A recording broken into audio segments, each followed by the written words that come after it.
Online classes Rampur high স্কুলে স্বাগতম। এই ভিডিওটিতে নবম ও দশম শ্রেণীর ইংলিশ ফর টুডে বইটি থেকে ইউনিট 2 অর্থাৎ পাস্ট টাইম এর লিসেন 3 চেঞ্জিং পাস্ট টাইম এর যেই কাজগুলো রয়েছে সেগুলোর সমাধান করে দিব। অর্থাৎ প্রথমে যেই প্যাসেজটি রয়েছে সেটি পড়ার আগে তোমাদের কিছু শব্দার্থ, গুরুত্বপূর্ণ যে শব্দার্থগুলো রয়েছে সেগুলো দিয়ে দিব। তারপর এই টেক্সটটি আমি অর্থসহ পড়ে দিব। তারপর তোমাদের যেই বিতে থাকা যে কাজটা রয়েছে সেটা হচ্ছে ওয়ার্ড মিনিং, সেটা আমি ভিডিও এবং ছবির মাধ্যমে এই যে তোমাদের যেই শব্দার্থগুলো আছে সেগুলো অর্থসহ বুঝিয়ে দেওয়ার চেষ্টা করব। তারপর সিতে থাকা যে কাজ রয়েছে এবং ডিতে যে কাজগুলো রয়েছে এবং সবশেষে ইতে যে কাজ রয়েছে এই সবগুলো কাজ করে দিব। প্রথমেই ওয়ার্ড মিনিং। ট্রেডিশনাল শব্দের অর্থ হচ্ছে ঐতিহ্যবাহী, চাইল্ডহুড অর্থ শৈশব, পাস্ট টাইম অর্থ অবসর বিনোদন, ক্লেইম্ব অর্থ আরোহণ করা বা চড়া অর্থাৎ গাছে উঠা বা কোনো কিছুতে উঠা, কনকার হচ্ছে বাচ্চাদের এক ধরনের খেলা, এটা আমি পরে আবার আলোচনা করব। ডিক্লাইন শব্দের অর্থটি হচ্ছে ধীরে ধীরে হারিয়ে যাওয়া অথবা ক্রমশ কোনো কিছু হ্রাস পাওয়া। তারপর সার্ভে অর্থ জরিপ। তারপর চ্যারিটেবল শব্দের অর্থটি হচ্ছে দাতব্য। এক্সপিরিয়েন্স অর্থ অভিজ্ঞতা। রিমেম্বার অর্থ স্মরণ করা। ইনক্লুড অর্থ অন্তর্ভুক্ত করা। ডেইজি হচ্ছে এক ধরনের ফুল, এটা ফুল গাছ বা ফুল বলা যায়। ফিড অর্থ খাওয়ানো। জেনারেশন অর্থ প্রজন্ম। অ্যাগ্রি অর্থ একমত হওয়া। হাইলাইট অর্থ আলোকপাত করা অর্থাৎ কোনো কিছুকে উল্লেখ করা বা সুন্দরভাবে কোনো কিছুকে উপস্থাপন করা, আলোকপাত করা, যাই হোক। ইমপ্যাক্ট অর্থ হচ্ছে প্রভাব। ওয়েলবিং অর্থ কল্যাণ। অপরচুনিটি অর্থ সুযোগ। কনসিকোয়েন্স অর্থ ফলাফল। ডিফিসিট অর্থ হচ্ছে অভাব। ডিসঅর্ডার অর্থ ব্যাধি। সবশেষে গাইডেন্স অর্থ দিক নির্দেশনা। তারপর লিসেন 3 এর যে টেক্সটটি রয়েছে চেঞ্জ ইন পাস্ট টাইম অর্থাৎ এই যে ইয়াতে পরিবর্তন, অবসর বিনোদনের যে পরিবর্তন, এর প্রথমে লেখা আছে দেখো, রিড দ্য টেক্সট অর্থাৎ এই মূল পাঠটি পড়ো বা টেক্সটটি পড়ো, অনুচ্ছেদটি পড়ো। তারপর লেখা আছে যে এই চাইল্ডহুড আউটডোর পাস্ট টাইম অর্থাৎ এই যে শৈশবের বাহিরের খেলাগুলো ইন ডিক্লাইন, যা ধীরে ধীরে হারিয়ে যাচ্ছে।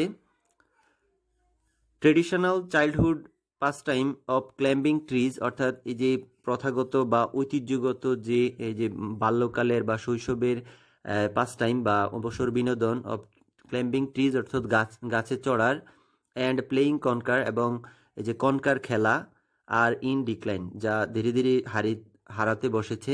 According to survey by the RSPB অর্থাৎ এই যে একটা সার্ভে বা জরিপের মতে, অ্যাকর্ডিং অর্থ মতে, বাই অর্থাৎ দ্বারা, এই যে RSPB এর দ্বারা যে জরিপটি হয়েছিল সেটি। RSPB অর্থ হচ্ছে Royal Society for the Protection of Bird অর্থাৎ এর পূর্ণরূপটি হচ্ছে Royal Society for the Protection of bird.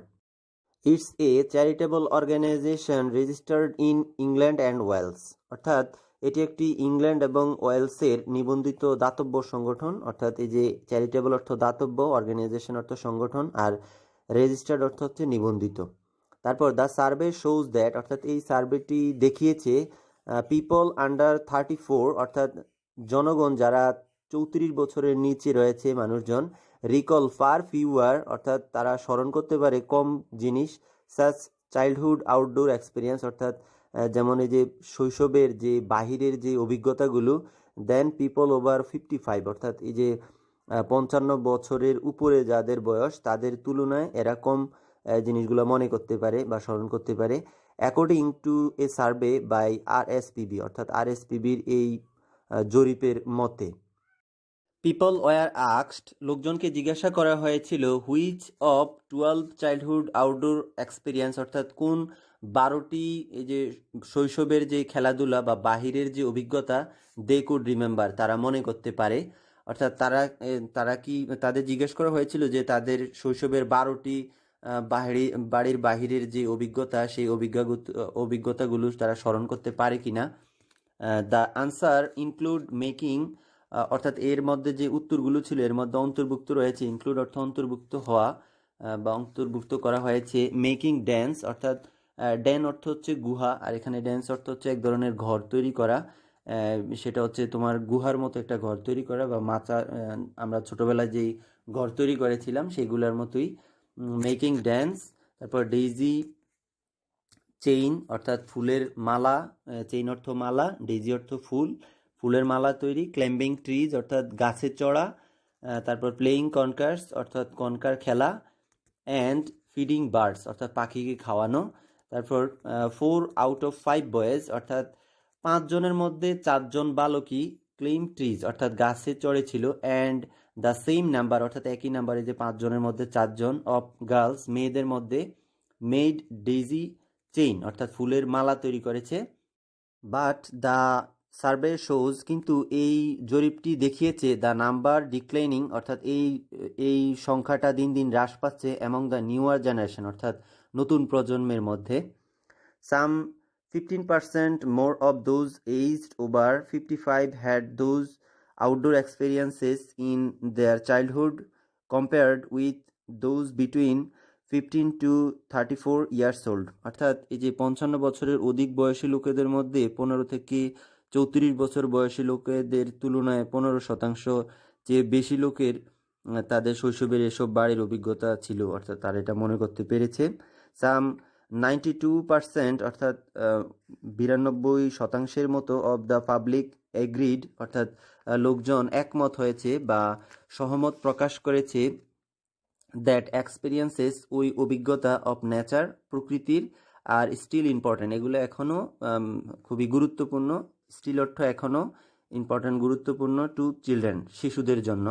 And 82% agreed এবং 82% লোক একমত হয়েছে that the school should play a role অর্থাৎ বিদ্যালয়ের এর উচিত যে এই ভূমিকা পালন করা ইন প্রোভাইডিং দ্যাম এগুলো সরবরাহ করার টু অল চিলড্রেন সব ধরনের শিশুদের অর্থাৎ এই যে বিদ্যালয়ের সমূহ যাতে এই একটা ভূমিকা পালন করে এই ধরনের জিনিসগুলো সরবরাহের জন্য। দ্য সার্ভে হ্যাজ হাইলাইটেড অর্থাৎ এই জরিপটি যে আলোকপাত করে বা গুরুত্ব দিয়েছে দ্য পজিটিভ ইম্প্যাক্ট অর্থাৎ ইতিবাচক প্রভাব দেখিয়েছে অফ কন্টেস্ট সম্পর্ক উইথ নেচার অর্থাৎ প্রকৃতির সাথে সম্পর্কের একটি ইতিবাচক প্রভাব দেখিয়েছে on a child's education health wellbeing অর্থাৎ একটা শিশুর শিক্ষা স্বাস্থ্য এবং কল্যাণের অ্যান্ড সোশ্যাল স্কিল এবং সামাজিক দক্ষতার। অ্যাট দ্য সেম টাইম একই সময়ে there has been A decline একটা হ্রাসমান অবস্থা বা ধীরে ধীরে কমে যাচ্ছে ইন দোজ অপরচুনিটিজ অর্থাৎ এই সুযোগ সুবিধাগুলো এটাও দেখিয়েছে যে এই সুযোগ সুবিধাগুলো দিন দিন কমে যাচ্ছে উইথ নেগেটিভ কনসিকোয়েন্স অর্থাৎ নেগেটিভ ফলে বা নেগেটিভ ফলাফলে ফর চিলড্রেন শিশুদের জন্য। Families and society A condition now known as nature deficit disorder অর্থাৎ এই যে এই একটা অবস্থার প্রকৃতির অভাবজনিত রোগ হিসাবে পরিচিত। মাইক ক্লার্ক এটা একজনের নাম, Mike Clarke chief executive of the RSPB অর্থাৎ আরএসপিবির যে প্রধান এই যে নির্বাহী যিনি রয়েছেন উইল মিট পার্লামেন্ট একটা সংসদ পার্লামেন্ট মেম্বার্স অর্থাৎ সংসদ সদস্য যারা আছে তাদের সাথে দেখা করেছিলেন টু আর্জ অর্থাৎ এই মর্মে একটা অনুরোধ জানাতে দ্য গভর্নমেন্ট সরকারকে টু জয়েন আদার অর্গানাইজেশন অর্থাৎ অন্যান্য সংস্থাগুলোকে যোগদান করার জন্য in providing children with first hand experience অর্থাৎ এই শিশুদেরকে যে প্রাকৃতিক পরিবেশের প্রত্যক্ষ যে অভিজ্ঞতা অর্জনের সুযোগ করে দেওয়ার জন্য experience of the natural environment অর্থাৎ প্রাকৃতিক পরিবেশ। উই বিলিভ আমরা বিশ্বাস করি দিস গাইডেন্স অর্থাৎ এই দিক নির্দেশনা বা এই সহযোগিতা গাইডেন্স শব্দটির অর্থ হচ্ছে দিক নির্দেশনা শুড ইনক্লুড অর্থাৎ অন্তর্ভুক্ত করা উচিত দ্য মেনি পজিটিভ ইম্প্যাক্ট অর্থাৎ অনেকগুলো ইতিবাচক প্রভাব to children of having contest with nature অর্থাৎ প্রকৃতির সাথে সম্পর্ক হওয়ার জন্য প্রভাব ফেলতে and learning outside the classroom অর্থাৎ শ্রেণীকক্ষের বাইরে শেখার জন্য। বিতে থাকা কাজটি লক্ষ্য করো, রিড দ্য ফলোয়িং ওয়ার্ড শব্দগুলো নিচে শব্দগুলো পড়ো অ্যান্ড রাইট দেয়ার মিনিং এগুলোর অর্থ লেখো আন্ডারস্ট্যান্ডিং ফ্রম দ্য কন্টেস্ট অর্থাৎ এই অনুবদ্ধ বা অনুচ্ছেদটি থেকে এটা বুঝে। ইফ ইউ ডোন্ট আন্ডারস্ট্যান্ড যদি তুমি বুঝতে না পারো check the word from a dictionary একটা ডিকশনারি বা অভিধান থেকে তুমি এর শব্দগুলো চেক করে নিতে পারো বা খুঁজে বের করতে পারো। এখানে যে শব্দগুলো রয়েছে কনকার্স, ড্যান, decline, highlight, impact, consequence, disorder, arts. প্রথম শব্দটি হচ্ছে কনকার্স, এ চিলড্রেন্স গেম অর্থাৎ শিশুদের এক ধরনের খেলা, ট্রাইং টু ব্রেক কনকার্স অর্থাৎ কঙ্কার ভাঙার খেলা। লক্ষ্য করে এগুলো কঙ্কার এক ধরনের স্নাট গাছের বীজ, এগুলো গ্রেট ব্রিটেন ও আয়ারল্যান্ডে ব্যবহার করে বাচ্চারা এই গেমটি খেলে। দুজন খেলোয়াড় খেলে, প্রত্যেকে একটি স্টিকারের টুকরাতে থ্রেডযুক্ত কঙ্কার্স দিয়ে তারা বিরতি না দেওয়া পর্যন্ত একে অপরকে কঙ্কার দিয়ে আঘাত করে। তো যাই হোক, এই লক্ষ্য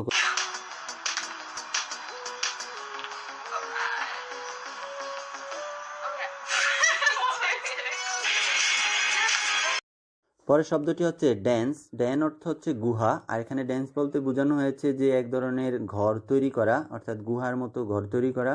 ছোটবেলায় যে ঘরগুলো তোমরা তৈরি করো, এই যে ঘর তৈরি করে সেখানে থাকতে শিশুরা পছন্দ করে, সেই ধরনের ঘরকে বোঝানো হয়েছে। তো এখানে এই যে ড্যান্স এর অর্থ ইংরেজিতে যেভাবে তুমি লিখবে, a kind of game, A Dan is the children choice to create a home away from home, অর্থাৎ বাড়ির বাইরে গিয়ে কোনো একটা ঘর তৈরি করা, আর সেটি হচ্ছে ড্যান। এই যে এখানে কিছু ছবি দিয়ে দিয়েছি। তারপর ডিক্লাইন। ডিক্লাইন অর্থ হ্রাস পাওয়া বা ধীরে ধীরে কমে যাওয়া, এর অর্থটা লিখতে পারো ডাউনফল। ডাউনফল অর্থ তাই। হাইলাইট। হাইলাইট অর্থ হচ্ছে এমপিসাইজ বা গুরুত্ব দেওয়া। ইম্প্যাক্ট। ইম্প্যাক্ট অর্থ হচ্ছে প্রভাব ফেলা বা ইমপ্রেশন। কনসিকোয়েন্স রেজাল্ট বা ফল। ডিসঅর্ডার অর্থ ব্যাধি, এখানে ডিজিজ দেওয়া যায়।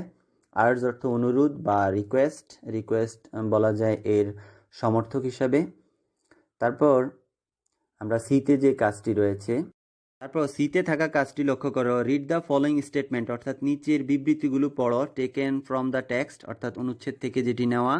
ইন এ থেকে, and say what the subject of comparison is, অর্থাৎ এখানে কোন কোন জিনিসগুলোর সাথে এখানে তুলনা করা হয়েছে। Find out the other comparison, অর্থাৎ অন্যান্য তফাতগুলো বের করো। ইন দ্য টেক্সট অ্যাবভ, অর্থাৎ উপরে যে টেক্সটটি রয়েছে সেখান থেকে তুমি অন্যান্য যে তফাতগুলো রয়েছে সেগুলো বের করো। এখানে যেটুক লেখা ছিল সেটা তোমরা পড়ে নিবে, তারপর যেটা লিখবে সেটা আমি এখানে তৈরি করেছি। দেখো, here the change of past time, এখানে এই যে পাস্ট টাইম বা অবসর বিনোদনের যে পরিবর্তন সেটি প্রদর্শিত হয়েছে। হ্যাজ বিন কম্পেয়ার্ড, যা তুলনা করা হয়েছে।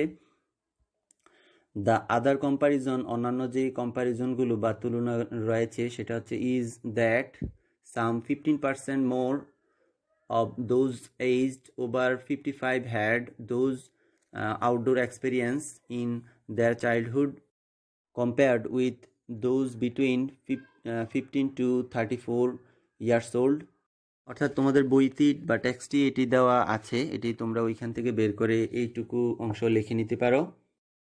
ডিতে যে প্রশ্নটি রয়েছে, ডু ইউ অ্যাগ্রি দ্যাট, তুমি কি একমত যে children may have better impact, অর্থাৎ শিশুরা সব ভালো প্রভাব ফেলে অন দ্যাম, তাদের উপর, if they have more contest with nature, অর্থাৎ প্রকৃতির সাথে যদি তাদের সাক্ষাৎ হয় বা সম্পর্ক হয় সেক্ষেত্রে তারা আরও বেশি এটা ভালো প্রভাব ফেলে। এতে কি তুমি একমত কিনা সেটা লিখবে। তারপর মেক এ লিস্ট, একটা লিস্ট তৈরি করো, of the benefits and harm, অর্থাৎ এই যে যেই সুবিধাগুলো রয়েছে এবং যে অসুবিধাগুলো রয়েছে সেগুলোর একটা তালিকা তৈরি করার কথা বলেছে। তারপর they may have if taken to nature frequently, অর্থাৎ যদি তাদেরকে এই যে প্রকৃতির সাথে মিশানো হয় সেক্ষেত্রে তাদের যে ক্ষতির দিক বা ভালো দিক সেটি হবে। দুঃখিত, এখানে একটু ভুল আছে, এটা নেচার হবে। নেচার ইজ দ্য বেস্ট হেলার, অর্থাৎ এই প্রকৃতি হচ্ছে সর্বশ্রেষ্ঠ নিরাময়। চিলড্রেন ক্যান বি বেনিফিটেড, অর্থাৎ শিশুরা এই যে উপকৃত হতে পারে। If they are taken to the nature frequently, অর্থাৎ যদি তাদের প্রকৃতির সাথে সম্পর্ক করিয়ে দেওয়া যায়। Some of them are listed below, অর্থাৎ নিচে এর একটা লিস্ট দেওয়া রয়েছে। Number 1, nature broadens one's mind. Number 2, it teaches one to be votary of knowledge. Number 3, it is the best place to contemplate. তারপর number 4, it has positive impact on children's education, health, well-being and social skill, etc. I don't find any big problem if children are taking to nature frequently, but some small problem may arise, such as Number 1, for some weaker children, it may be waste of time. Number 2, wild animal or insects may bite the children. Number 3, running in open nature may be sometime hurt themselves. সবশেষে ইতে যে কাজটি রয়েছে দেখো, speak to the senior citizen, অর্থাৎ কথা বলো একজন বয়োজ্যেষ্ঠ বা বৃদ্ধ বা যে একজন বয়স্ক নাগরিকের সাথে ইন ইউর হোম, তোমার বাড়ির অর কমিউনিটি অথবা তোমার সম্প্রদায়ে যারা রয়েছে। আস্ক দ্যাম, তাদেরকে জিজ্ঞাসা করো about their pastime activities, তাদের অবসর বিনোদনের কর্মকাণ্ডগুলো নিয়ে। And take a note on them, এবং এটার একটা নোট তৈরি করো বা নোটে এগুলো সংগ্রহ করো এই তথ্যগুলো। Then write a paragraph in this style, তারপর এরকম একটি প্যারাগ্রাফ লেখো এই স্টাইলে, টু শো দ্য ডিফারেন্সেস, এই পার্থক্যগুলো দেখানোর জন্য। অলসো মেনশন, এবং আরও উল্লেখ করবে why this change has taken place, অর্থাৎ এগুলো কেন সংগঠিত হচ্ছে বা এগুলো কেন হচ্ছে। এখানে টেকেন প্লেস অর্থাৎ সংগঠিত হওয়া বা কোনো কিছু ঘটা, এটা কেন ঘটছে এটা তুমি লিখবে। আমি এভাবে লিখেছি, ডিফারেন্সেস বিটুইন পাস টাইমস, অর্থাৎ এই পাস টাইম বা অবসর বিনোদনের যে পরিবর্তন, এটা প্যারাগ্রাফের নাম দিয়েছি। There are some differences between the pastime enjoyed by the senior and the junior in our community.